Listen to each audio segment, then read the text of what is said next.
Namaste. So before we begin, I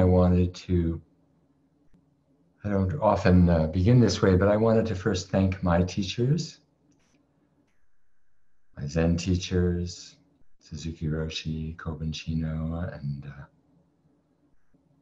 Jean Klein, my Advaita master, and Adyashanti, who invited me to teach. And I wanted also to invoke the beings in all realms, Buddhas, Bodhisattvas, saints, and sages, to bless and inform and bless our gathering and bring their energy here today. And I wanted to dedicate our time together to the well-being of all beings. Because what we do together in this way, it's become a rather ordinary and casual sort of event. You come together on Zoom, or you go to YouTube, or, and we get together and we chat about truth and awakening. But these are the highest teachings in the great spiritual traditions. What we talk about together, and what we will talk about together this weekend, these are truths that were available for the most part only to people who had practiced in some way for many years, or had had the good fortune of finding through a long trek through the desert or the mountains, or otherwise some crazy master willing to teach this sort of thing. So these teachings are precious, which is why I'm invoking the lineage and the Buddhas and Bodhisattvas of all directions and times, because it doesn't belong to anyone. And this has been an endeavor that human beings have engaged in for thousands and thousands of years. And it's the most sacred of all quests, you could say, all inquiries, all endeavors, right? So even though we do it in a very secular setting, in the comfort of our own home, right? We're not dressed up as monks or nuns. We haven't shaved our head or grown it out until it touches our toes. We're just ordinary folks in ordinary clothes, hanging out together. And yet at the same time, I invite you to really consider the preciousness and sacredness of these teachings, and take them with utmost sincerity and seriousness. In Zen, we used to say, you should practice constantly as if to save your head from fire, right? That's pretty urgent, right? You want to save your head from fire? Your head is on fire. In fact, our heads are on fire, aren't they? With all kinds of ideas and stories and beliefs. So we're looking to save our head from fire, okay? So it's an urgent matter, the one great matter of life and death, right? And it's only up to you, right? There's no one hitting you over the head or over the shoulder, really. They always talk about Zen masters hitting the students over the head. Mostly they hit them on the shoulders, but no one's hitting you over the shoulders or over the head with a stick saying, you gotta pass Mu, you gotta pass Mu, you gotta get this. So the impetus, the motivation comes from you, right? This is your unique path. This is your unique exploration. Okay, so whatever urgency you bring to it will fuel your quest, right?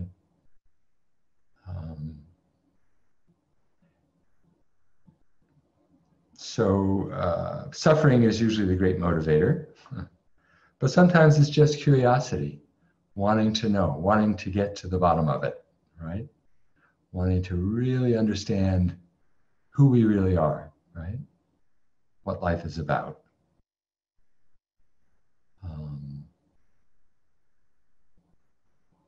So I encourage you, if you haven't already done so, to really devote yourself wholeheartedly to this matter, to this exploration.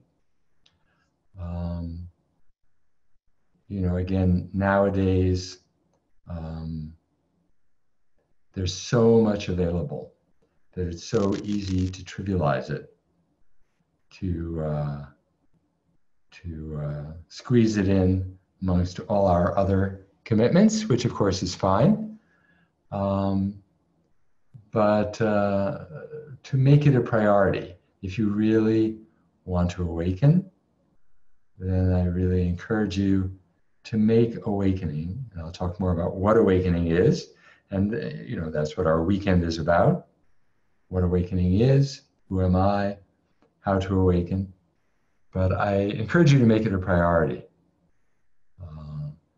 That's most of all, I would say, the factor that contributes to awakening is that wholehearted dedication to truth.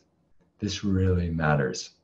I really want to know this, And of course, in the Zen tradition, as I did for many years, sitting for long hours on the cushion was one way to show your dedication. I don't recommend that necessarily anymore, but I know Ajay did that, I did that.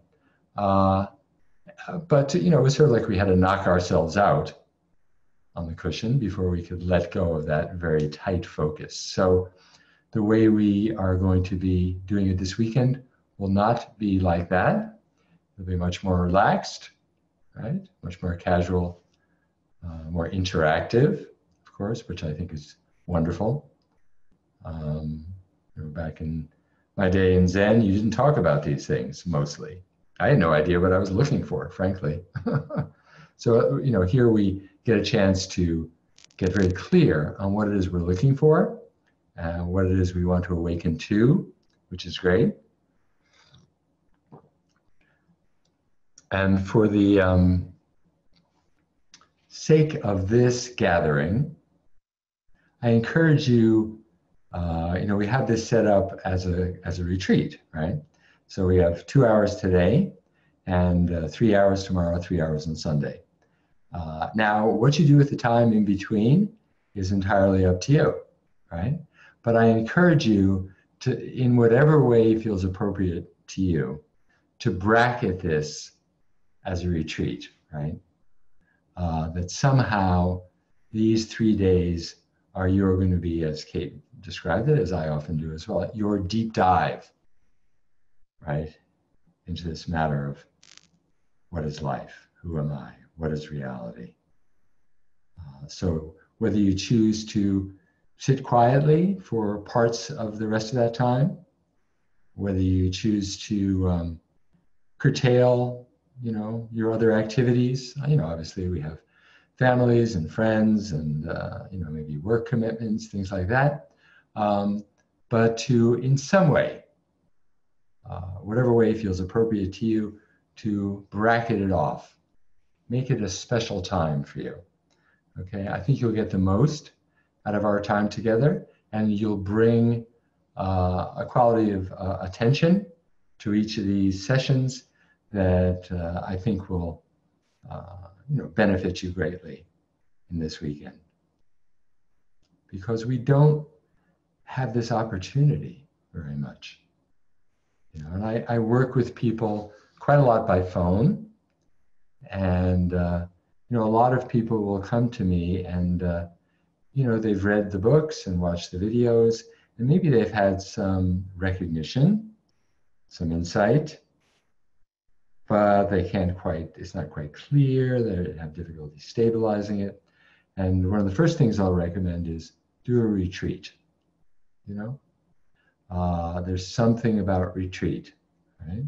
Whether it's you know, a 5 or 7 day retreat with Adya, you know, or Rupert Spira, or whether it's a weekend retreat with me or, you know, my friends like John Prendergast or Dorothy Hunt, you know, or whether it's something like this, which is an online retreat, which you are creating in a sense for yourself, and you're getting these talks in the midst of it. So again, I encourage you to make it a special time for you. Okay, we're not doing the traditional form. You know, back in the day, we'd sit from morning till night. You know, and there would be dead silence the whole time. And there's great benefit in that. I highly recommend it. But this is a different one. This is a kind of a more integrated retreat format, right?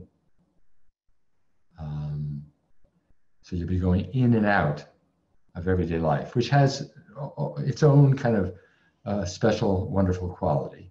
You know, you'll be interacting with your family, your friends, and then you're coming back to sit quietly, listen to teachings. Then you go out again, and you come back. So it's an opportunity to carry what you're seeing here into your life, and then to come back refreshed and do some more inquiry, go back into your life, come back and forth. So in a sense, that's even the best way to do it, especially for us lay people, right? I actually have a dear friend who has sat off and on for many years in both Vipassana and Zen, Vipassana and Tibetan Buddhism, and even ordained for a year as a Tibetan Buddhist nun. And she's just committed to a 5-year retreat on her own in the mountains of Colorado at Taramandala, Lama Tsultrim's place. And I think that's beautiful. It's not something I necessarily recommend to people, but I have the utmost respect for that form of practice, right? But most of us don't get to do that for whatever reason. Our karma in this lifetime, our preferences. So here we are, okay? So the other thing, in addition to motivation, that I often talk about in the beginning of a retreat or the School for Awakening or an online class, in addition to motivation, which is really very important, is renunciation. So, you know, we're talking about retreat, which is a form of renunciation. And, you know, when students come to me and they say, oh, I'm going to do a retreat next week, you know, 7-day retreat, and I'm terrified. And I remember back to my Zen days when every time I'd go on a retreat, and I did, you know, dozens of them, you know, every time I'd go on a retreat, you know, the few days before, I'd be terrified, you know, the terror of losing everything, you know. Retreat is a kind of death, you know. The ego is being deprived of its usual sweets, its usual distractions, right? And the ego, the mind, becomes terrified. You might even have, you know, experienced it before this, although this is really a very mild taste, right? But, you know, I say, you know, when people say that, I say that's par for the course. It's good. It means you're taking it seriously, right? But so the other thing I say besides motivation is renunciation. Okay, when you go on a long retreat, like 7 days or 5 years, 8 months, which my friend is doing, you are, of course, renouncing. You know, she'll be in a cabin with, you know, off the grid. She has to walk to the top of a mountain to get cell cover. but she vowed she's going to stay in touch. We'll see what happens. But you know, that's a kind of renunciation. But the deeper renunciation is that we renounce the belief that externals, people, material things, work, living situation, money, whatever we think is out there that's going to satisfy us and make us happy, that we renounce the belief that that's going to do it for us, you know? Which is essentially what a monk or nun, a monastic or a yogi does, you know? Renounces the dependence on the world to make us happy. So I encourage a certain degree of renunciation, you know, on this path, on this journey, right? The only place I'm going to find real happiness is here, right? In this moment, in this heart, okay? So to have that, to bring that attitude, okay, to this journey, this search. Okay. So to be wholehearted, focused, dedicated,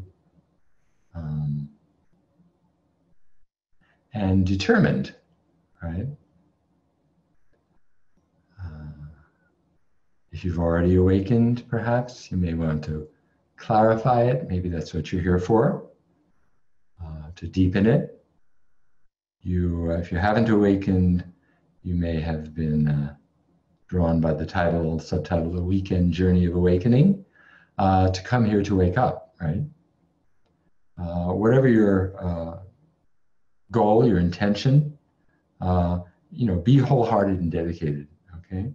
So the question that we're going to be asking is, who am I, right? Ultimately. There are different forms of that question. We'll talk about that. We'll talk about inquiry. Okay, the form of this retreat will be basically, I'll give some teachings, as I'm doing now, and then we'll do some guided meditation. Usually we'll begin with meditation, probably once we get started. And then we'll have Q&A and you know, opportunity to dialogue, to ask your deepest questions.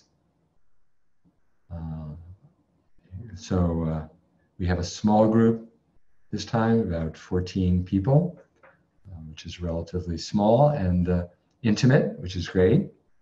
Seems like that's about the usual size when I give a retreat or workshop, 15 to 20 or so. And so it's intimate, which means that you have ample opportunity to go deep, to ask your deepest questions. So, you know, take this opportunity to really inquire and refine your understanding